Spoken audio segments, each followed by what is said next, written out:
Be Wealthy and Smart, episode 1242.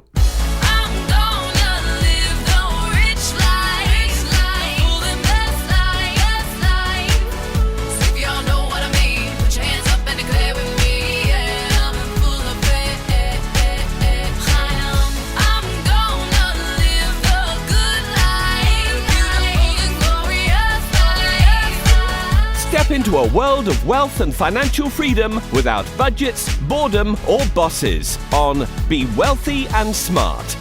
And now, here's your host, Linda P. Jones.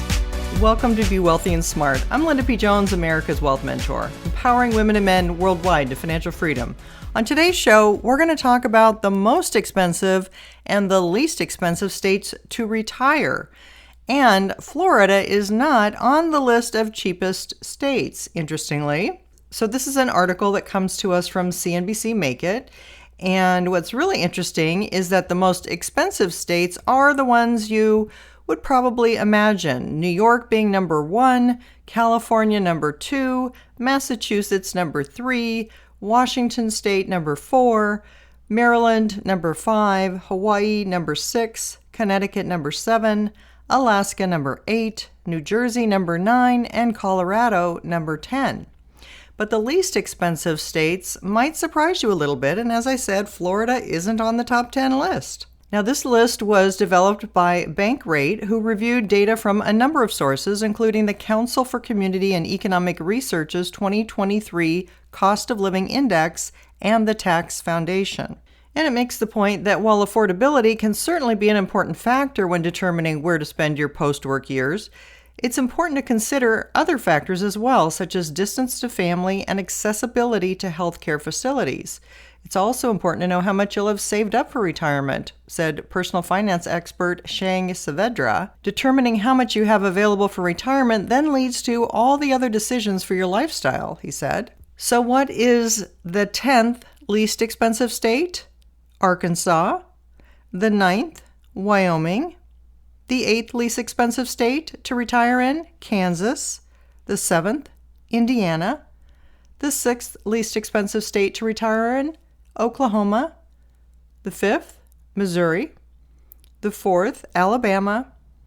And the top 3 least expensive states to retire in, number 3, Iowa. Number 2, Mississippi. And number 1, West Virginia. West Virginia ranked as the least expensive state to retire in 2023, according to data from Bankrate's Best and Worst States to Retire list. The state's light tax burden and low cost of living make it an attractive option for retirees. West Virginia is relatively tax-friendly toward retirees, according to Smart Asset.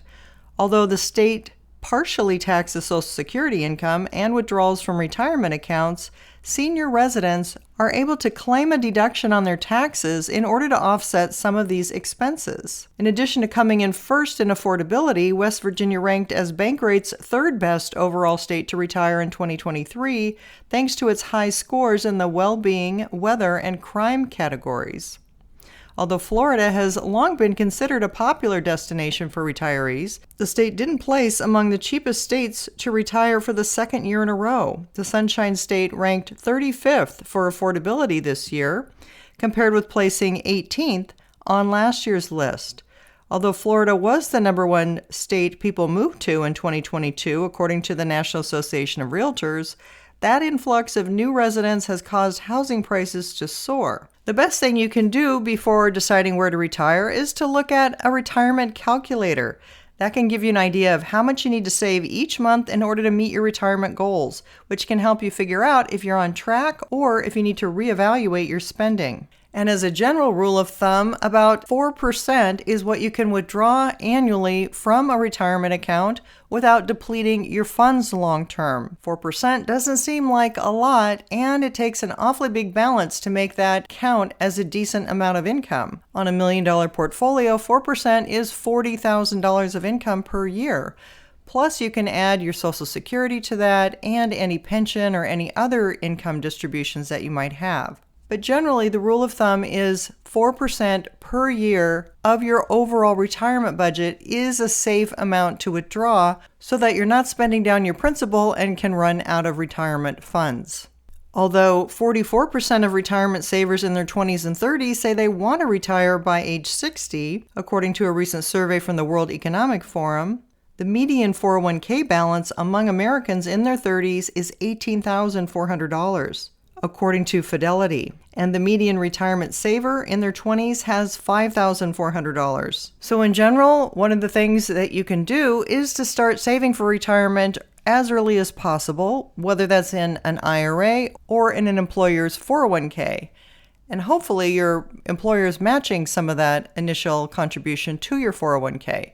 But these days, not all employers are. But it's still a good idea if you have a 401k available to you because you can invest money and have that deducted out of your paycheck without having to pay any tax on that income. So if you earn $60,000 and put $3,000 into an IRA, it's like you only earned $57,000 as far as paying taxes to the IRS that year. So even contributing a small amount is a good idea because the younger you are, the longer you have to allow for compounding to make up for smaller contributions.